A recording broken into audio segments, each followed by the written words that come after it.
नमस्कार सर्व 10वीच्या विद्यार्थी मित्रांचं साठे पब्लिकेशन या यूट्यूब चॅनलवर welcome.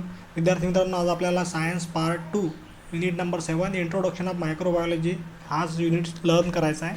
Applied microbiology branch of biology in which study of enzymes related to some prokaryotes, eukaryotes, microbes, protein, applied genetics, molecular biology is perform called as applied microbiology. तर बायोलॉजीमधला एक ब्रँच आहे ही microbiology म्हणजे, आणि त्याच्यामध्ये study of enzymes या विषयावर पूर्ण स्टडी केला जातो. Industrial microbiology commercial, economically, socially, environmentally या सर्व क्षेत्रातल्या काम करणाऱ्या इंडस्ट्रीजमध्ये या मायक्रोबायोलॉजी सब्जेक्टचा यूज केला जातो. Features of industrial microbiology in producing various product with the help of fermentation, bread, cheese, wine, raw materials, enzymes, nutrients, medicine यासारख्या सर्व ज्या प्रॉडक्ट तयार करणाऱ्या ज्या इंडस्ट्रीज आहेत त्या इंडस्ट्रीच्या फर्मेंटेशन प्रक्रियेमध्ये ही मायक्रोबीज आहेत ते यूज केल्या जातात. त्याच्यानंतर uses for garbage management and pollution control. तर गार्बेज मॅनेजमेंट जे आहे, जो घनकचरा म्हणला जातो त्याला, किंवा पॉल्युशन कंट्रोल, प्रदूषण नियंत्रणासाठी सुद्धा मायक्रोबीजचा उपयोग केला जातो. Product, dairy product pasteurise with the help of lactobacillic milk is converted into cheese, butter, cream, kefir, yoghurt making process is same for all. तर मिल्कचं जे आहे लॅक्टोबॅसिलिकच्या मदतीनं पॉश्चरायझिंग केल्यानंतर मिल्कचं रूपांतर चीज, बटर यासारख्या प्रॉडक्टमध्ये होते. Lacto sugar of milk is converted into lactic acid. तर दुधामधली जे लॅक्टो शुगर आहे त्याचं लॅक्टिक ॲसिडमध्ये कन्वर्शन होते. Diacetyl has flavour of butter. तर बटरला जो फ्लेवर आलेला आहे तो डायॲसिटिलमुळे आलेला असतो. त्याच्यानंतर तुम्हाला yoghurt product, it is a milk product and condense milk powder is mix with milk industrial production of yoghurt. तर योगार्ट बनवताना मिल्कमध्ये कंडेन्स मिल्क पावडर मिक्स केलं जाते आणि त्यापासून योगार्ट बनवले जाते. Due to lactobacillus acetaldehyde form to give taste of yoghurt. Strawberry yoghurt, banana yoghurt. जे लॅक्टोबॅसिली जे आहेत ॲसिटाल्डेटमुळे जे योगार्टला वेगवेगळ्या फ्रूटचा जो फ्लेवर दिला जातो, तर त्याच्यामुळे स्ट्रॉबेरीसारखे किंवा बनानासारखे जे फ्रूट आहेत त्यांचा फ्लेवर त्या योगार्टला मिळतो. Butter type sweet cream, cultural cream to produce large scale.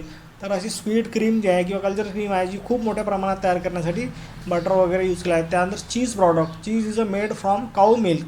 गाईच्या दुधापासून चीज बनवले जाते. To sourness to milk, lactobacillus, cremoris, streptococcus, thermophiles mix in milk, water remove from yoghurt, fungi enzymes are use to produce vegetarian cheese.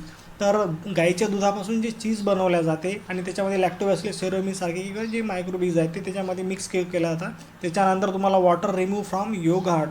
तर योगार्टमधून जे पाणी जे आहे ते वेगळं केल्यानंतर त्यामधून काय तयार होते, चीज तयार होते. त्यानंतर फंगी आणि एन्झाइम जे आहे ते व्हेजिटेरियन चीज बनवण्यासाठी यूज केला जातो. त्यानंतर प्रोबायोटिक जे आहे, it is also milk product and lactobacillus acidophilus, lactobacillus casei, bifidobacterium, bifidum are helping in digestion and decrease population harmful microbes. हे जे लॅक्टोबॅसिलस आहे किंवा ॲसिडोफायलस आहे, तर हे सर्व डायजेशन इम्प्रूव्ह करण्यासाठी आणि आपल्या शरीरातले जे हार्मफुल पॉप्युलेशन्स आहे मायक्रोबीजचं ते डिक्रीज करण्यासाठी प्रोबायोटिक्सचा उपयोग केला जातो. त्यानंतर कोणत्या कोणत्या स्वरूपाचे प्रोबायोटिक आहेत? फॉर्म्स ऑफ प्रोबायोटिक्स: योगार्ट, केरीप, sauerkraut, dark chocolate, miso soup, pickles, oil, corn syrup, artificial sweetener, micro algae. हे सर्व जे उदाहरणं आहेत ते फॉर्म्स ऑफ प्रोबायोटिक्स आहेत. आणि probiotics help to improve metabolic activities. आपल्या शरीरातले जे धातू गुणधर्म आहे तो वाढवण्यासाठी, इम्प्रूव्ह रेजिस्टन्स पॉवर जे आहे आपल्या शरीरामधली, जे कोरोनामध्ये सध्या वारंवार तुम्हाला जे रेजिस्टन्स पॉवर इम्प्रूव्हमेंट करण्यासाठी आहे, तर त्यासाठी हे अशा प्रकारे प्रोबायोटिक जे आहे हे डॉक्टर लोक रुग्णांना प्रिस्क्राईब करताना दिसतात. त्यानंतर useful microbes become inactive due to antibiotic, probiotic make them active again. तर वारंवार एखाद्या पेशंटला अँटीबायोटिक दिल्यामुळे त्याच्या शरीरामध्ये जे ॲक्टिव्ह सेल आहेत ते इनॅक्टिव्ह होतात, तर त्यांना परत ॲक्टिव्ह करण्यासाठी प्रोबायोटिक्स हे अशा प्रकारे जे मेडिसिन जे आहे ते पेशंटला प्रिस्क्राईब केलं जाते. त्यानंतर probiotics use for treatment for diarrhoea and poultry. तर डायरिया आणि पोल्ट्रीसारखे जे डिसीज आहेत त्याच्यामध्ये पेशंटला खास करून प्रोबायोटिक देतात, कारण डायरियामध्ये शरीरातलं जे पाणीची लेवल जे आहे ती खूप कमी झाल्यामुळे त्या पेशंटला जो विकनेस येतो तो विकनेस दूर करण्यासाठी आणि त्याच्यामध्ये रेजिस्टन्स पॉवर इम्प्रूव्हमेंट करण्यासाठी प्रोबायोटिक हे वापरतात. त्यानंतर bread, it is made from flour cereals. Flour cereals म्हणजे गव्हाचं पीठ. त्याच्यानंतर flour of cereals, baker yeast, saccharomyces cerevisiae and water salt या सगळ्यांचं मिक्सचर तयार करून ब्रेड तयार केला जातो. आणि या ब्रेड या सगळ्या मिक्सचरवर फर्मेंटेशन क्रिया केली जाते आणि carbohydrates by is sugar is converted into carbon dioxide, आणि त्या पदार्थातून कार्बन डायऑक्साईड बाहेर पडण्यासाठी मार्ग शोधतो, आणि त्याच्यातून कार्बन डायऑक्साईड बाहेर निघताना त्याला जे त्याच्या कवरला जे छिद्र पडतात त्याच्यामुळे तो जो ब्रेड आहे तो स्पॉन्जी किंवा त्याला क्रंची बनतो. Ingredients like vinegar, soya sauce and monosodium glutamate are also in popular Chinese food. Chinese फूडमध्ये खास करून तुम्हाला व्हिनेगार, सोया सॉस यासारखे पदार्थ मिक्स केलेले आढळतात, कारण त्यामुळे त्या चायनीज फूडची जी लाईफ आहे ती इम्प्रूव्ह होते. त्याच्यानंतर त्याची टेस्ट पण कायम राहते. Uses of vinegar to impart the sour taste to food material, to preserve the pickles, to preserve sauce, to preserve ketchup, to preserve chutney. याचा अर्थ व्हिनेगार जे आहे हे फ्रूट प्रॉडक्ट प्रिझर्व करण्यासाठी यूज केल्या जातात. Vinegar is 4% acetic acid. So formula of acetic acid is CH3COOH.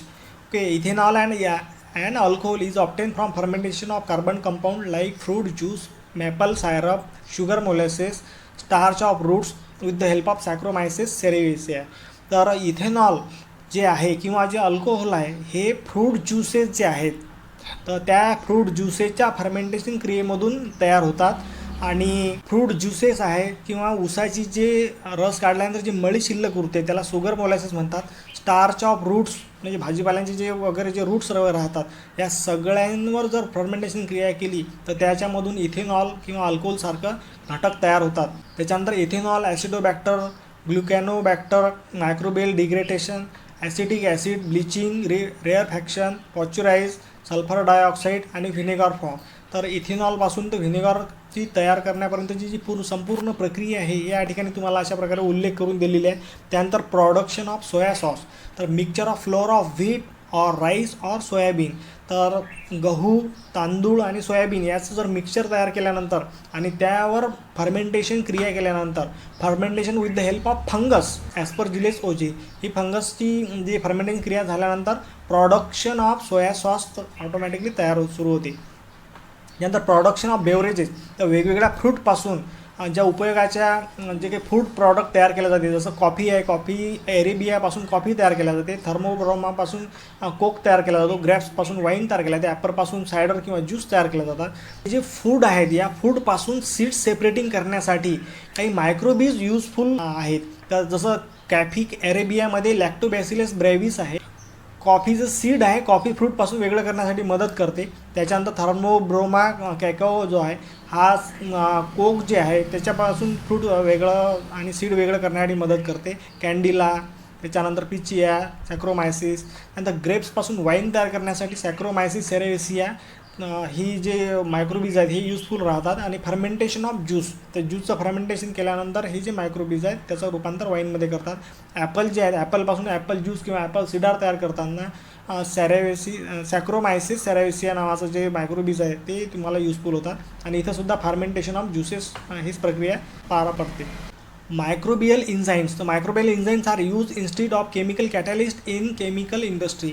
तर microbial enzyme जे आहेत हे केमिकल कॅटॅलिस्ट म्हणून इंडस्ट्रीमध्ये कसे यूज होतात त्याच्याबद्दल तुम्हाला एक्सप्लेनेशन द्यायचं आहे. तर एन्झाईम जे आहेत हे लो टेम्परेचर, pH आणि प्रेशर लेवलवर काम करू शकतात, आणि त्याच्यामध्ये erosion proof instrument are not necessary. Enzymes carry out specific process, हे unnecessary by products are not form. तर एन्झाईम्स वापरल्यामुळे अननेसेसरी बाय प्रॉडक्ट तयार होत नाही, आणि expansion of purification are minimize. तर स्पेसिफिक प्रोसेस वापरल्यामुळे त्या प्रॉडक्टचं जे प्युरिफिकेशन आहे त्यावर होणारा जो खर्च आहे तो फारच कमी होतो. In case of microbial enzyme reactions, elimination and decomposition of waste material is avoided.